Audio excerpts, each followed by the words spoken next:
Welcome back to Under the Hood. My next guest needs no introduction. Gary Acevedo is the founder of Rise Leadership Group based out of Salt Lake City, Utah. Gary, it's a pleasure to have you here. Thank You you. know, when you were 19, you mentioned in our call that you spent 3 years living in a community run by someone you called an unrecognizable genius, Yeah. someone generations ahead of his time. Yeah. Do you think you could tell me about that experience? Yeah, you betcha. I didn't realize how ahead of his time he was until I started doing my own workshops, and then I'd have, different people who'd done all these other things. And so when he took me through my first breakthrough, it was like he reprogrammed the moment that I lost my heart and soul as a kid. And it's hard to describe, but it was like at some point near the end of that process, which was profound, it was like getting in an elevator in my consciousness, and I got higher and higher and higher and higher and higher. And then I saw the truth of who I am, what people call the highest self or the most magnificent self, the sacred self, that kind of thing. And, it's beyond words. And in that moment, I knew exactly what I'd been searching for my entire life. And I was now filled to the brim with it. And I knew that I was free. And that people I hear in the quote real world don't have a clue what that experience is like. It's historically been saved for the saints and the gurus. Now, that process, which I've evolved over the years, has helped many people, many leaders and influencers create miracles. Like it helped Mark Hughes create Herbalife, which at one point was the fastest growing company in American history. It helped bring 12.5 million people out of poverty using microloans. It helped save Bert's company, which today is now saving hundreds of premature babies' lives every day. And so, when I went around the country and I immersed myself in over 30 different disciplines like hypnosis and NLP and, all kinds of stuff, I began to realize that nothing was as powerful as what my first mentor, Mel, had given me 40 plus years ago. That's incredible. I mean, it's such powerful teachings to be able to see the impact, across so many massive companies, and not just that, a nonprofit that was able to help millions of people, 12 million people. Maybe you could Yeah, walk us through a little bit of like what that teaching style looked like when you were, when you were young, because I mean, yeah, like you yeah, said, this is kind of what you adapted into your own teaching method. yeah, What yeah. did those roots look like? Well, then I should start with another experience. I was in an intensive with some of the greatest therapists in the country, and the therapist that had worked with John Lennon while I was in his group, this lady was having a real hard time, talking about what she thought was her big hangup, which was being overly critical. And I had this profound revelation. I saw that what she thought was her great shortcoming or hangup or whatever, dysfunction, was in reality her greatest gift. And in that moment, I suddenly realized, oh my goodness, there are no hangups, shortcomings, weaknesses, dysfunctions, that everybody innately is perfect. So I began, when I came home, I mean, at that moment, I felt like standing on a mountaintop and talking to the whole world and saying, guess what? There's nothing wrong with us. We're perfect. And so I came home, and back in the late 70s, everything in my field was pretty confrontational. And I decided I would take all the confrontation out and I would focus on what's right with people. So I did a little short 3-day workshop as an experiment. And I was already pretty good at what I do, but I saw miracles that I had never seen before. Matter of fact, I had this one lady who had irreversible cancer. And at the beginning, when I said, whether you know it or not, you're creating everything in your reality. And she was like, oh, come on. I'm famous. I've got an album. You're telling me that I created this bozo I have for a husband, And then near the end of the workshop on the third day, we were doing a pretty powerful process. And all of a sudden, her eyes got really big. She started crying. She couldn't talk for a while. And when she could talk, she said, I gave myself the cancer so I could get out of the marriage. And she sourced it. And literally, she reversed irreversible cancer because she sourced it. Now, I'm not saying that I can cure cancer. I'm saying that when people begin to realize that they are the source of their creations, their reality, that oftentimes what we would call miracles can happen. And I have lots of those kind of stories with different kinds of things, but not just physical ailment, you know.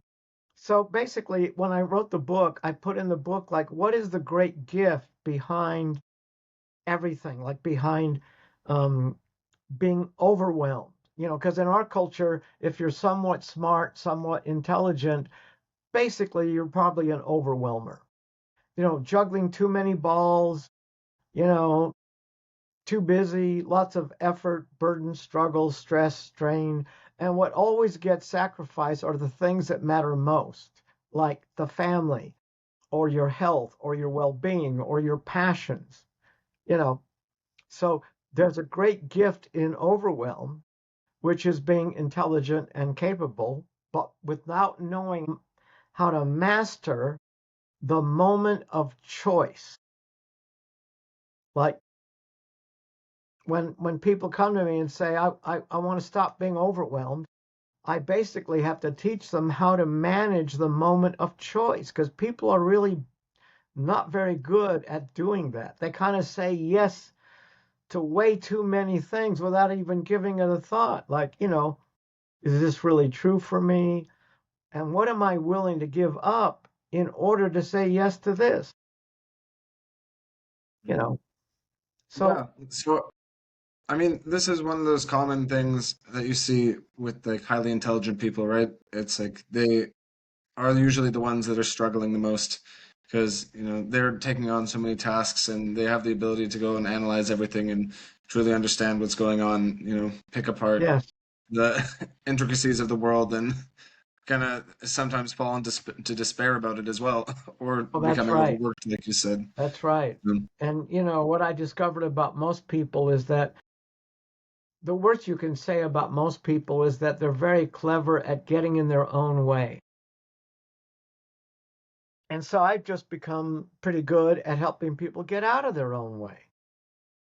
You know, we have a whole class called the Master Keys to Assure Your Success. And we found out that in order for people to really make real movement toward their dreams without resisting, avoiding, procrastinating, self-sabotage, is they need to have structure and support.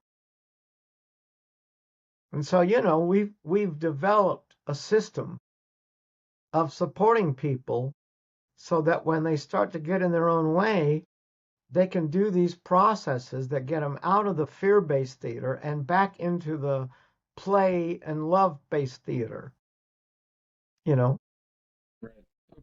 yeah, I think that you can see. the kind of the main vein of your teaching here, and the curiosity that I really have, because you said something there, not that you could cure cancer, but you were able to kind of get her out of her own way where she wasn't, she had been manifesting this escape from her husband with in this retreat that you did, you know. This is obviously something extremely powerful, almost to the level of the supernatural. And you said something that was also really powerful to me when we had our intro call, which was, I don't want to get you in trouble here, but it That's was a pretty okay. big statement. You Yeah. mentioned that, compared to your mentor, Tony Robbins was just beginning to catch up. I mean, obviously moments like this when you were having that retreat, and one of these original ones, this experimental retreat, when you're kind of coalescing your teachings, you know, this is the kind of thing that happened that made you have this opinion, right? I mean, or is there a deeper um, meaning behind that statement that your master is like a at that level where Yeah, I people are mean, and I not even love catching up? Tony Robbins, and I love all the 30 different disciplines that I've immersed myself in because all of them were great and they were valuable personally. And I began to understand what were the weaknesses and the strengths with each of these different disciplines.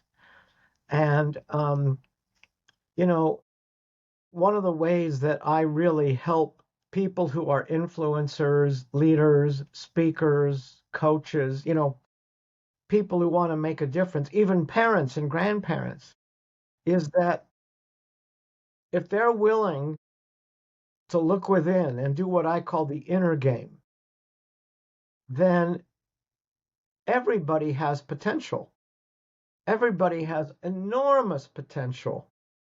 And so the difference between my work and a lot of other work I see out there is that we take people to the core, like when human beings are children and they start to make it up that there's something wrong with me.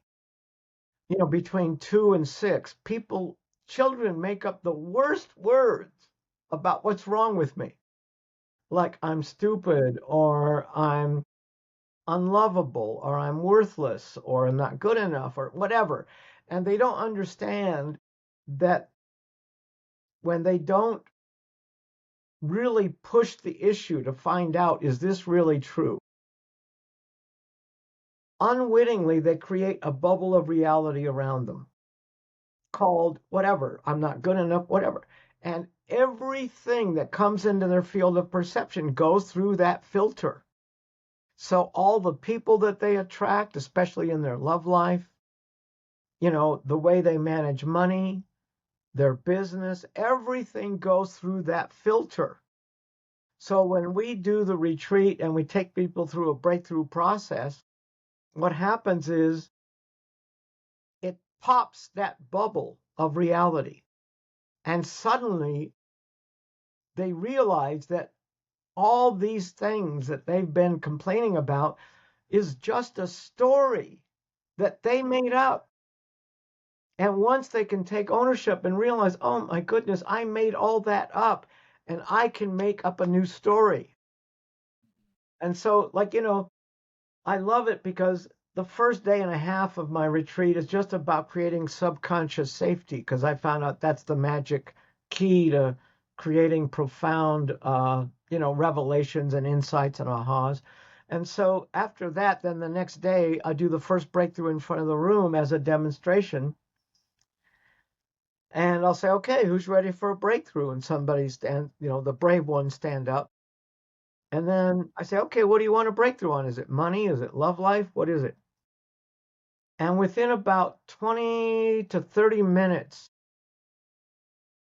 there's hardly a dry eye in the house. And everyone in that room is crystal clear that that person's life will never be the same. So it's what we would call core level paradigm shifting. Yeah, when we had our previous chat as well, You mentioned this experience of building up this sense of trust in the retreat, and then making people safe enough to have this breakthrough. When you're going through that process of the breakthrough, when they're going from, a stoic group, I'm guessing at the start, or to not a dry in the house, like what does that look like? Can you walk us through that process to shift the paradigm so much? Well, I don't really want to walk you through that process. I mean, I can give you some four basic categories, but I don't want to ruin the surprise so that when people come, they have a, a new experience, right? But I will tell you that that when people do any of our programs, we give them a sheet that has 9 different tools that they can use to get out of their upset, their problem, their obstacle. You know what I mean? And this works really well with my business clients. So, like, I'll just give you a couple of examples. Like the first one on the list, and I always say start with the first one. If that doesn't work, go to the second one. If that doesn't work, go to the third one. And so the first one on the list is hang up the phone. Like before there were cell phones, you had to put a thing up to your ear, and when people would get upset, they would just hang up the phone. Well, people don't realize that the average person spends 80 to 95% of every day in the negative theater. Like there's 2 theaters in your consciousness. One is fear and one is love. Well, people don't realize they're spending that much time of every day in the wrong theater, in the fear-based theater. And they don't realize that when you're looking at what you don't want, you're actually moving towards it. And what you do want is 180 degrees in the other direction. So learning how to hang up the phone on any of your negative thinking, I mean, that can handle 95% of what you don't want to spend time focusing on. And then the next thing we go to is called recreation. It's like 5 steps, don't want, do want, brainstorm, make it safe, commit. But it has that 5-step process has 7 profound applications. Like it can disappear any upset. This is what we teach our coaches when we do our coaching certification course. Like these 5 steps will help you disappear your upset or your client's upset. It'll help you when people are attacking you verbally. It's called disarming verbal attackers, or in my public workshops, people call it how to melt your favorite jerk, which is Yeah. great for my business clients when they have customer service stuff and they need something to calm people down and all that, because people don't realize that when somebody's attacking you verbally and they look like a verbal monster, if you know how to do these tools, within a matter of minutes, the verbal monster turns into a verbal teddy bear. And they don't even get to vote. They just melt. Yeah.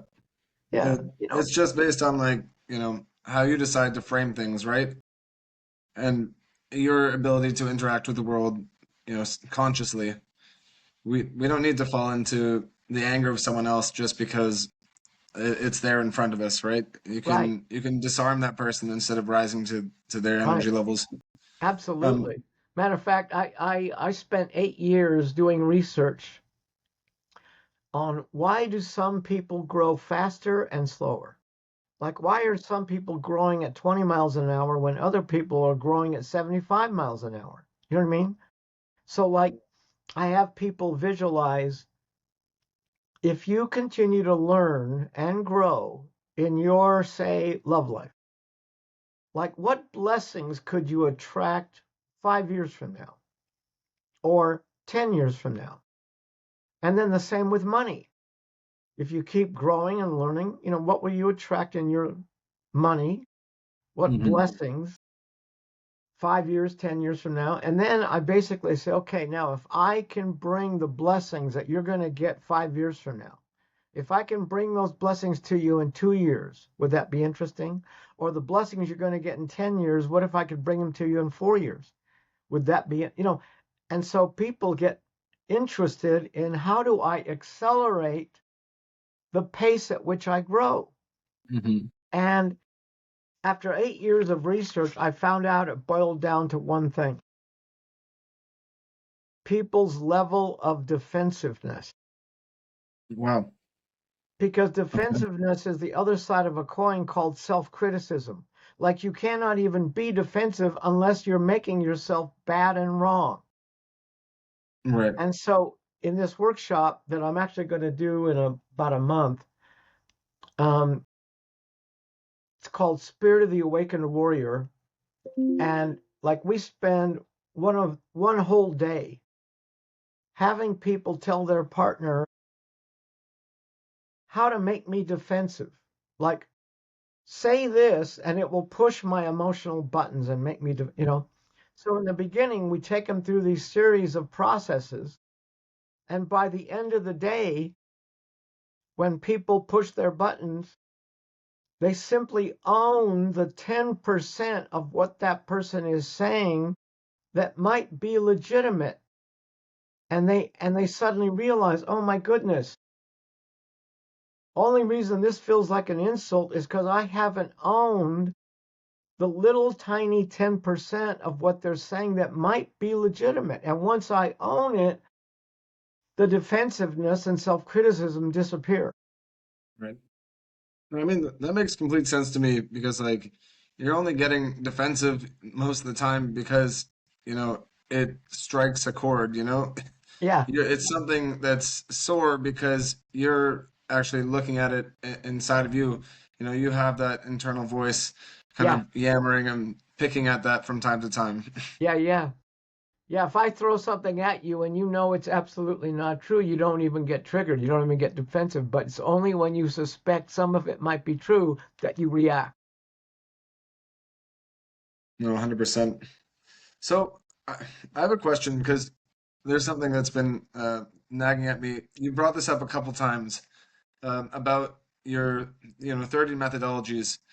Um, when you're doing these courses, when you're doing these breakthroughs, do you find that there's some of these methodologies that kind of are coming out of the arsenal, out of the quiver every time? Like, Oh do you yeah, do you have ones that are oh yeah, just the bread and butter? This is going to be involved oh in yeah, every single oh yeah. teaching. Like when I when I do the breakthrough in front of the room at the awakening, because when we teach people how to do these breakthroughs, they use a script. And so I'll use the script so that everyone, when they go to have their breakthrough, understands that there's a script that the breakthrough leader can use. But the truth is, when I do a private breakthrough, I don't use the script. And most of my breakthrough leaders who've done this for many, many years, they don't need the script. You know what I mean? They can go all over the place. Some of them use all the technologies that they've used as well, like rapid eye or NLP or whatever it is that they're masterful at, hypnosis. And when I do it, I use a little bit of whatever seems good at the moment for that particular situation. So, I can use any of those tools. And it's great to be able to use all the tools that are in your arsenal. You mentioned that you have the readers going out and using whatever tools that they have. That's because, I mean, you have like a system where you have other people that you've trained going out and doing your teachings now, correct? Yeah, well, it's Yep. it's like in the retreat that we do, the awakening. Um, these are independent contractor breakthrough leaders who've been with me for many years, and we bring them in, and they're the ones that do the breakthrough. So they get in a group of four, and the breakthrough leader will do one breakthrough in the morning, one breakthrough in the afternoon, like that. till we get them all done.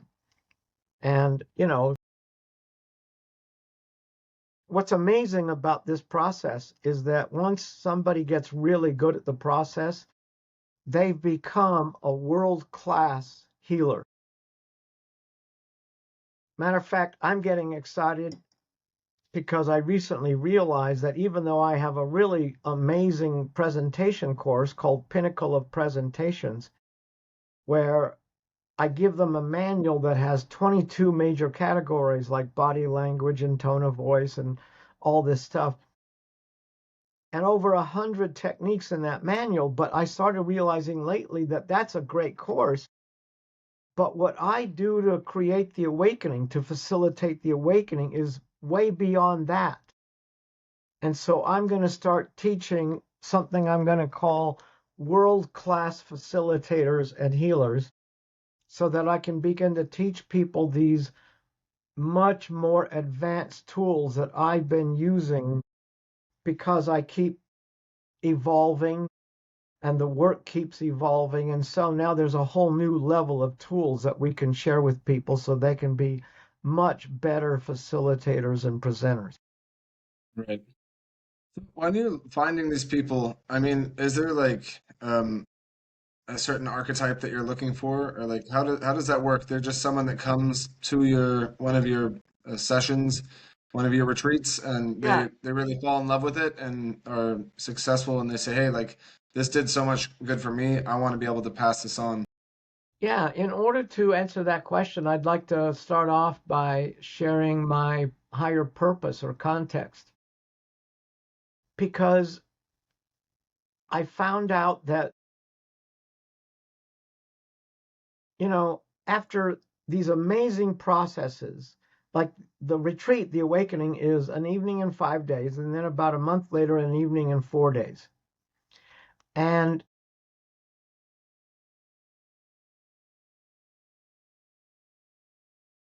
on the last day of the retreat, I spend a whole day teaching them the greatest key to manifest your vision, which is higher purpose. From my two favorite mentors, Mel Wasserman and Werner Erhard, I got that until people have a context for their life that is bigger than my life, a higher purpose, they're the metaphor I use is that they're on the edge of a river and they keep eddying out over the same problems, upsets, obstacles in their love life, in their money, whatever. And until they start to have something that's a higher context, once they have that, they start to move out toward the center of the river, where the water is the fastest and the deepest.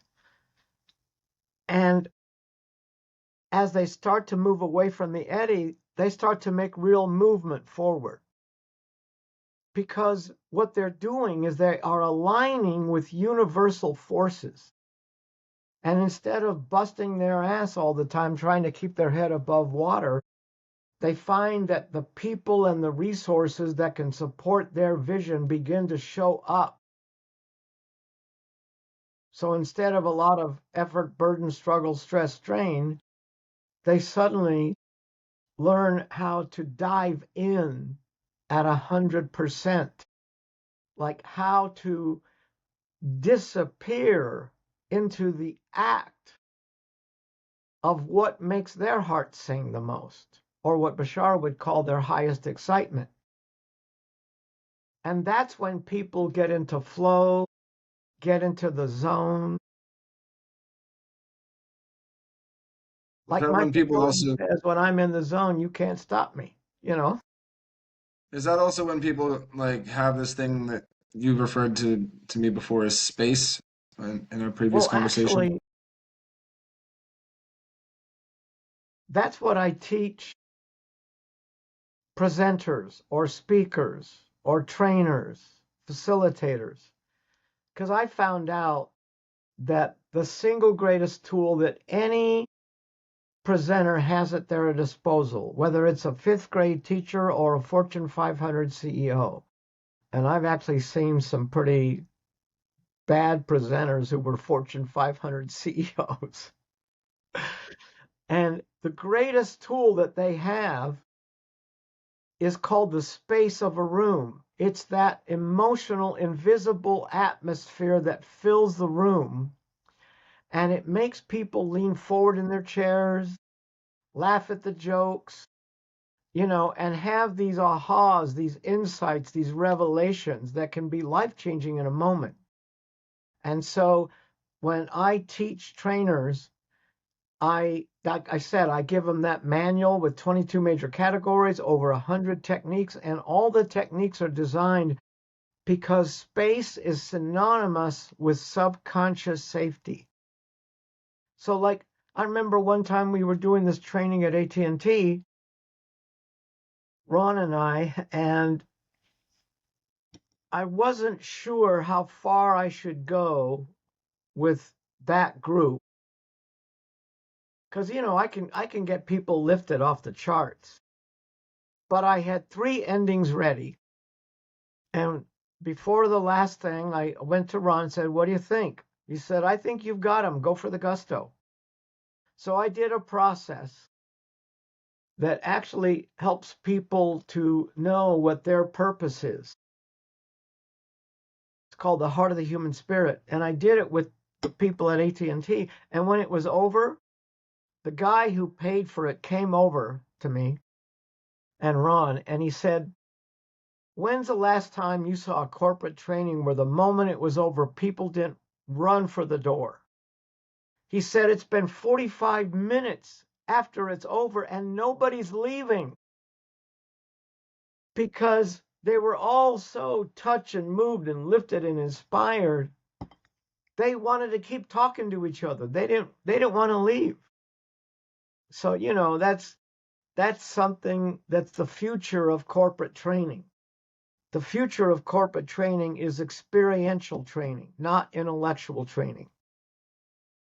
Even sales trainings, like what I've taught 200 salespeople at a time, and I asked them who knows the moment a sale occurs, and nobody could tell me. They took guesses, but I said a sale occurs the moment the client has not a thought, but a direct experience of the value.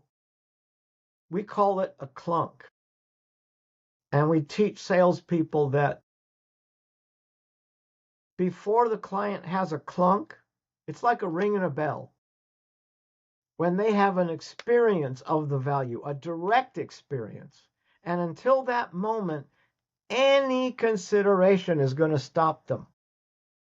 Time, money, anything. But after they have a clunk, that direct experience, no consideration will stop. You just have to recreate their considerations, and they disappear, and then they're ready to go. When you're teaching these sales methods, and you're speaking to Fortune 500 companies, I mean, this is one and the same experience, or like, how do you actually engage with these companies like AT&T or Xerox? You normally do public speaking events, or do you ever like get brought in to do, more personal workshops with them that last a bit longer?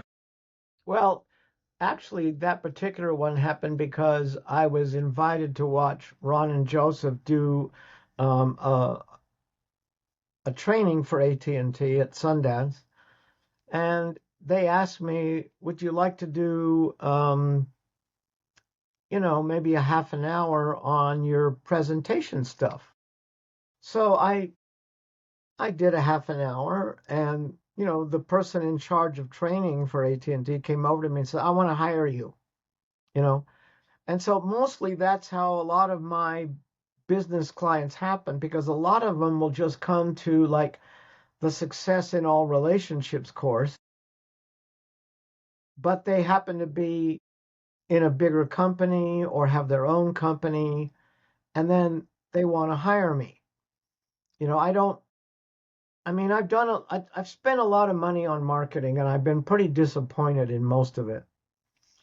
Um, I mean, there are some things that I'm going to try now, like school and TEDx talk and like that, but mostly word of mouth is the best. So what we do is we make our intro workshops be very inexpensive. So money's not an issue. And then people come and then they get so excited, then we can put the bigger ticket items in front of them. And that's actually a common practice with most businesses that want to scale. I mean, yeah, it makes complete sense. And I mean, in terms of like coaching, I think that, you know, having your own school community or something like that is probably is probably the most effective way of marketing besides, you know, like you said, doing it in front of a person or, you know, being able to have a one-on-one conversation where they can actually like meet you, like feel your energy and get a understanding of, you know, what you're about, what your teaching Yeah, methodology is. yeah, And yeah, so, I absolutely. mean, obviously you've got a lot of experience, you know, speaking in front of people and like having, you know, these interactions. Because I mean, Awakenings has been running for what, like 40 something years now? Well, that particular retreat's been going for about 30 years. I've just been doing what I do for over 40 years. Okay.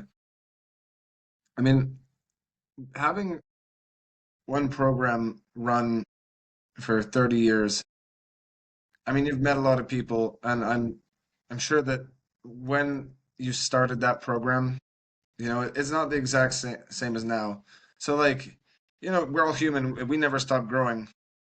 Even though you're the one, you know, the teacher, I mean, I think teaching is something that probably you learn from more than actually being taught. So through your experience running this program, like how have you grown and how has your teaching evolved over the years? Oh, that's a great question. Actually, you know, anybody who runs a business is going to have a lot of pain and obstacles and challenges. I've lost my company twice in the past, had to rebuild, you know, from nothing, you know. And, you know, in my own personal development, because anybody who's done enough of the inner game realizes that the inner game is what keeps you from getting 2x4s in the face from life and getting more blessings. So once you realize that this inner game can actually bring more blessings and less 2x4s in the face from life, you know what I mean? You start to get very excited about doing more of the inner game. So, like, I'm never without a world class coach. Like, I have several in my organization that I would call world class at this point because they've been trained not only in my work, but like me, like to do a lot of other things as well. And so I always have someone that I can meet with to go over whatever I want to get through or whatever. And, you know, it's amazing that you actually accelerate the pace at which you grow because inner game is like a snowball rolling downhill. It keeps gaining momentum. So, like recently, I'd say about a year ago, I was getting up from my couch and I heard a voice say, I love everything about you. And I didn't know if that was kind of a thought that God put in my head or my subconscious put there. So I looked really quick, like to see, is that true? Is that true for me? And it was. And I was excited. And then the next time I did a class, I realized I could sincerely say that to anybody and mean it because my perception has gotten to a place where, you know, when I moved into my therapeutic community with Mel, I was such a people pleaser, you know, from being made fun of for being Mexican when I was a kid. And I had no self. It was like I couldn't say no to anything. So, because I was such a sheep, I thought the world was full of wolves because people were always trying to take advantage of me, like that, right? Well, as I've grown and become much more powerful and solid and centered and all that, now I see everybody's hangups, what they think is hangups, the things they criticize themselves for, but their shortcomings look to me like this. And their magnificence, their soul looks like bigger than the mountain. Projecting all of Matter of fact, I'll share a profound experience. Let me see. I have to be careful because I can't go into too much detail. don't want to give away the secret sauce. Well, let me just say this. I had a very profound experience one time at the retreat that I do that I would consider spiritual, even though I didn't design my retreats or workshops to be spiritual in any way. But I had this experience. And from that moment on, I started doing what I call higher self readings. When new people come to one of my classes, at some point, I teach them what I call the greatest key to influence. And it's where the greatest key to influence, because, in your lifetime, what you can be, what you can do, what you can have is going to greatly depend on one key ability, your ability to influence others. So when I do that at the end of most every workshop the first night, I have a volunteer come up to the front, and mostly strangers are calling out what they see as that person's greatest gifts, strengths, and talents. And everybody's shocked that they can see such good things. And then when they get in small groups, I offer people, if they are open to it, to let me do what I call a higher self reading on them.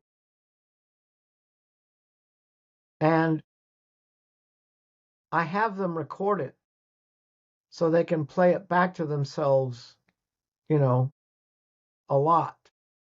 Because it always touches people very deeply. It's important to actually take those learnings and keep them in the top of your mind, like to keep them present in your consciousness. Yeah. Because it's so easy to have, a moment of breakthrough or insight and then to just get wrapped up in the day-to-day of life, or to use the metaphor you used before in a slightly different way, but just, have the current of life kind of sweep you away. And, it's hard to keep a hold of everything when you're, drifting in a current constantly. Yeah. Um, I was wondering about something. I mean, empowerment is a word that's really used a lot in coaching, and a lot in the business world. What does that word actually mean to you? Well, sometimes I'll tell my more advanced students, I'll say, would you like to know when you will know that it is a privilege for anyone to get to spend time with you? And they say, yes. I say, good. Set your intention that you're going to live the intent to empower. Because when I realize that I don't have any conversations. I mean, sometimes when I get together with my buddies, go out and, have a drink or two and just laugh and, every conversation I have is in the context that I'm here to create heaven on earth. And so every conversation is the intent to empower. I remember one time we took a vacation in Mexico, me and two of my buddies, and we're sitting in this hot tub on the cliff by the ocean, and we're laughing and joking, and then we would start giving each other higher self readings. Laugh and joke, higher self reading. Laugh and joke, higher self reading. So it's like there is no conversation in my life that is not about that. Like when I pass a young couple anywhere who has a child that's, say, 4 or younger, I always stop and I say, forgive me for interrupting, but I'm extremely intuitive, and I just want you to know that that child is very special. And you should see all 3 faces light up. So I often tell my students, if you want to help with the chaos that's on the planet, you want to spread as much love and kindness to the planet as you possibly can. Because when any of us give an ounce of love and kindness to anyone, this is how powerful we are. It literally, in my belief, transforms everything in all of the universes forever. People forget that that's how powerful we are. Yeah, it's like creating the snowball effect that you were talking about, planting that seed of kind of that spark of growth inside someone, and then they're able to take that and continue on with it or to pay it forward to someone else. It Yeah, costs nothing to, give that compliment to the family, to the child. But, something like that, it's maybe just makes their day, or maybe it, gives the parents that little boost that they need to keep putting their love and admiration and keep pushing their child forward. And, maybe that one little seed ends up having that snowball effect that, yeah, and changes it's the greatest key the to influence.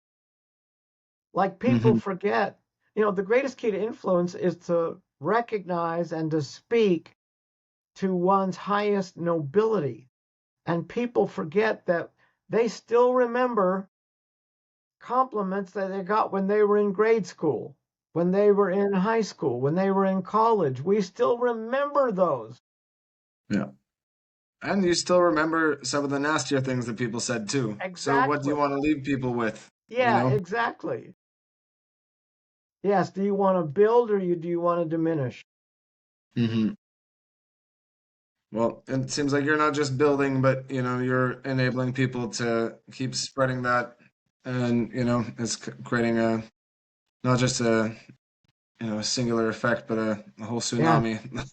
You're, oh, it's Hey, very, listen, very cool. because I've got another podcast at 1, I need to wrap it up, but I would like to tell people how to get a hold of me, if hmm that's okay. Absolutely. Okay. They can go to our website, which is Rise, RISELG.com, and they can email me to Gary at riselg.com. Perfect. Well, Gary, do you have any words of wisdom that you would like to leave the audience with? Any final words Yes, before we say goodbye? do your best not to ever criticize yourself or others, especially your children, because whatever you say to somebody else, whether you know it or not, you're actually saying it to yourself. So do your best not to ever criticize. Just always do your best to, speak from love as much as you can. Beautiful. Well, thank you so much for sharing that, Gary. And, I hope that all of our viewers have the chance to, have an experience with you one day. to go to one of your retreats, and I would love to make it one day myself. And yes, thank you so much for joining us on the podcast.